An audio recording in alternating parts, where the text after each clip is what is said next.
Ready start. उपाध्यक्ष महोदय, इसमें कोई संदेह नहीं है, लेकिन कई स्थानों पर देखा गया है कि काफ़ी काम हो रहा है, जबकि कुछ को इतनी उपेक्षा की दृष्टि से देखा जाता है कि वहाँ काम न होने के कारण वे इलाके विकास की दृष्टि से पीछे रह जाते हैं।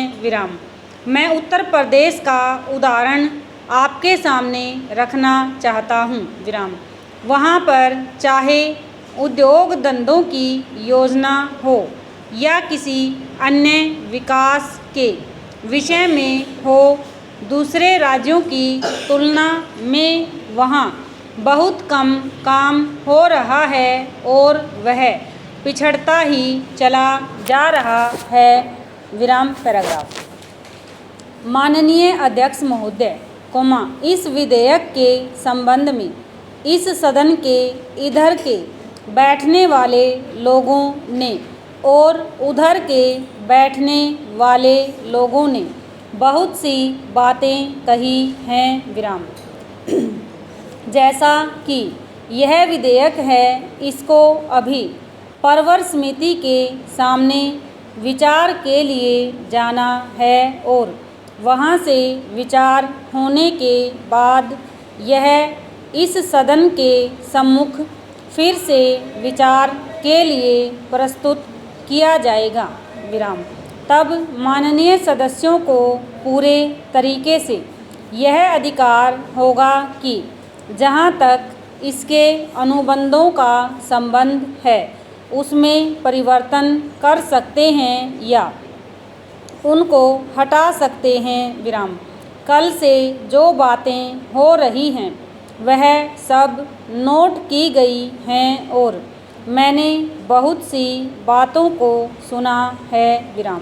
परवर समिति में उन सब बातों पर विचार किया जाएगा।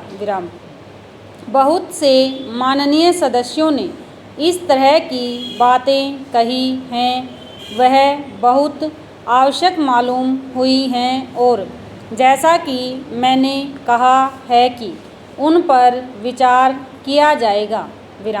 जहाँ तक सहकारिता का संबंध है, चाहे इधर के बैठने वाले माननीय सदस्य हों, चाहे उधर के बैठने वाले माननीय सदस्य हों, सबकी यह मांग है कि जब हम जनतंत्र में विश्वास करते हैं और अपने यहाँ प्रजातांत्रिक प्रणाली कायम कर ली है और जबकि देश में गरीबी है और उसका गलत लाभ भी उठाया जाता है, तब सहकारिता की बहुत आवश्यकता है।